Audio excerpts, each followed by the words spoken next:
नमस्ते विद्यार्थी मित्रों, हिंदी की छठी कक्षा में मैं आप सभी का स्वागत करता हूँ। हम से इस चित्रात्मक पाठ का अध्ययन कर रहे हैं। इससे पहले उसमें हमने बस स्थानक, उसके बाद हमने देखा हवाई अड्डा और बंदरगाह। इन तीन चित्रों का या तीन सार्वजनिक व्यवस्थाओं का अध्ययन किया है। अगला जो पाठ उसमें होने वाला या उसमें जो चित्रण पाठ है वह आज हम देखने वाले हैं, जिसका नाम है रेल स्थानक। तो इस रेल स्थानक, इस चित्र के माध्यम से हम इस सार्वजनिक व्यवस्था में या रेल के प्लेटफॉर्म में या रेल स्थानक में किस तरह का माहौल या वातावरण होता है, इसकी जानकारी जो है वह जानकारी इस चित्र के माध्यम से आज हम लेने वाले हैं। तो चलिए शुरू करते हैं रेल स्थानक, इस चित्र की जानकारी।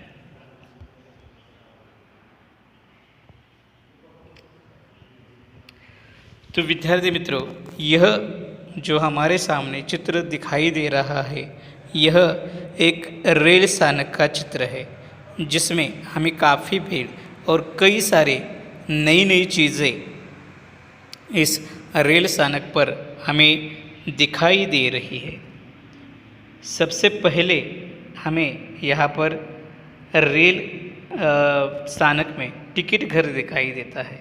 जो यह रेल स्थानक का चित्र है, इसमें सबसे पहले अगर हमें रेल की यात्रा अगर करनी है, जैसे कि हम बस स्थानक में बस से अगर कोई यात्रा करना चाहते हैं, तो सबसे पहले हम जहाँ जाना चाहते हैं वहाँ का टिकट हमारे पास होना आवश्यक है। बिल्कुल उसी प्रकार अगर हम रेल यात्रा करना चाहते हैं तो हमारे पास टिकट होना आवश्यक है, और इसके लिए हमें यहाँ पर टिकट जो है वह टिकट जहाँ हम जाना चाहते हैं वहाँ का टिकट आपको टिकट घर से, जो रेल स्थानक में होता है, वहाँ से हम वह खरीद सकते हैं, और तब जाकर हम मन चाहे यात्रा जो है वह यात्रा कर सकते हैं।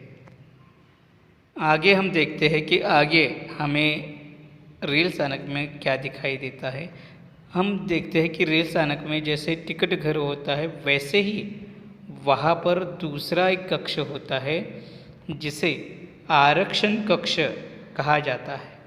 अब ये आरक्षण कक्ष क्या काम करता है, तो अगर हम आज से अगले कुछ दिनों बाद यात्रा पर जाने वाले हैं, तो समझिए अगर आज 1 तारीख है और हम 16 तारीख को यात्रा पर जाने वाले हैं, तो हम अपनी सीट या हम अपना स्थान जो है वह जहाँ हम जाना चाहते हैं उस रेल में हमारा स्थान हम पहले से ही सुनिश्चित कर सकते हैं।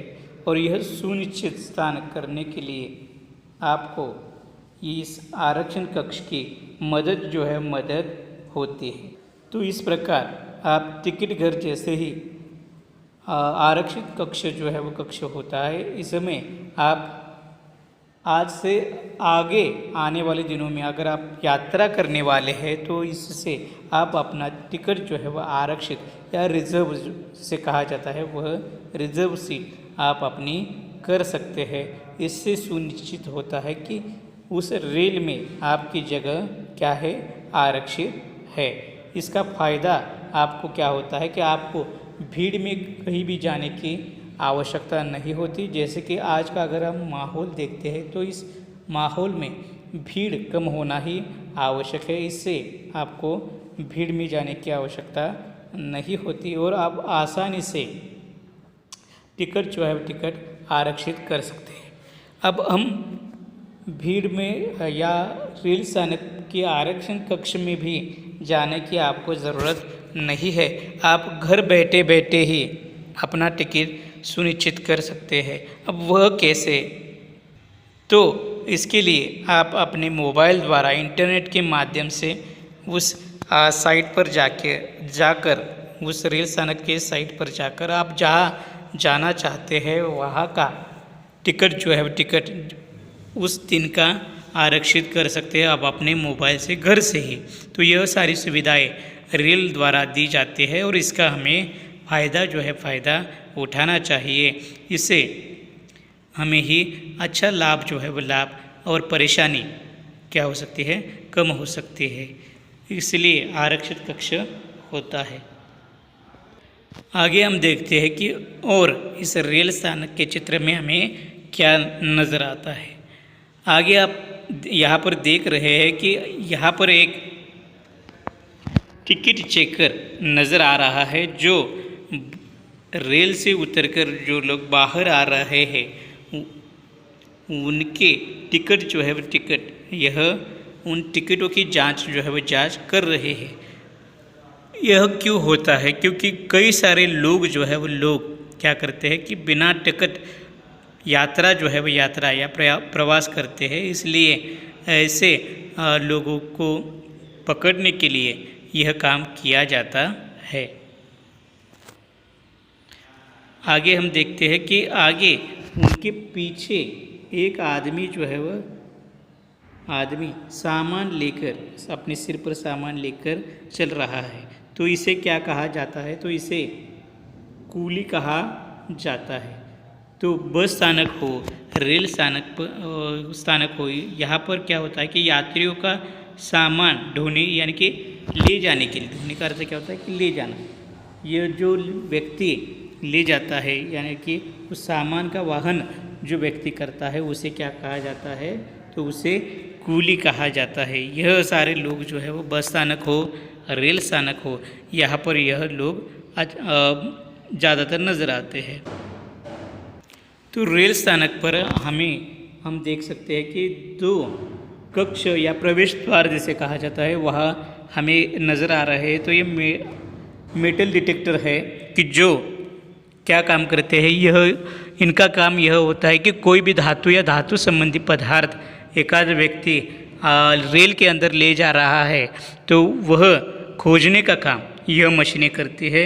इससे हथियार हो, चाकू जैसे धारदार हथियार हो या कई बंदूक हो, ऐसे कोई भी हथियार, बम हो, कई सारे हादसे हम होते हुए देखते हैं। तो ऐसे हादसों से बचने के लिए प्रवेश द्वार पर ऐसे मेटल डिटेक्टर रखे जाते हैं, जिससे पता चलता है कि कोई एक आध व्यक्ति ऐसा कुछ सामान का वहन नहीं कर रहा हो। तो इससे इस मेटल डिटेक्टर से इन मेटल डिटेक्टर का काम यही होता है कि ऐसे लोगों को ढूंढना ही इसका काम होता है। आगे हम देखते हैं कि बिल्कुल इसके सामने हमें आदमी दिखाई देते हैं कि जो अपने सामान के साथ यहाँ पर बैठे हुए हैं और रेल आने की, जो जहाँ जाना चाहते हैं वहाँ की रेल आने की यह प्रतीक्षा करते हुए हमें दिखाई दे रहे हैं। आगे हम देखते हैं कि और हमें क्या दिखाई देता है। तो बिल्कुल उनके सामने एक सफाई कर्मचारी प्लेटफॉर्म की या उस स्थानक की सफाई करते हुआ हमें दिखाई दे रहा है। तो रेल स्थानक हो, बस स्थानक हो, हवाई अड्डा हो, इन सभी की स्वच्छता रखना सफाई कर्मचारियों के साथ साथ हमारे भी जिम्मेदारी है कि हम भी ऐसे सार्वजनिक स्थलों की स्वच्छता रखें। और अगर हम वहाँ की स्वच्छता रखेंगे तो हमारा और यात्रा करने वाले सभी लोगों का स्वास्थ्य ठीक होगा। इसलिए हमें ऐसे सार्वजनिक स्थलों की हमेशा स्वच्छता जो है वह स्वच्छता रखनी चाहिए।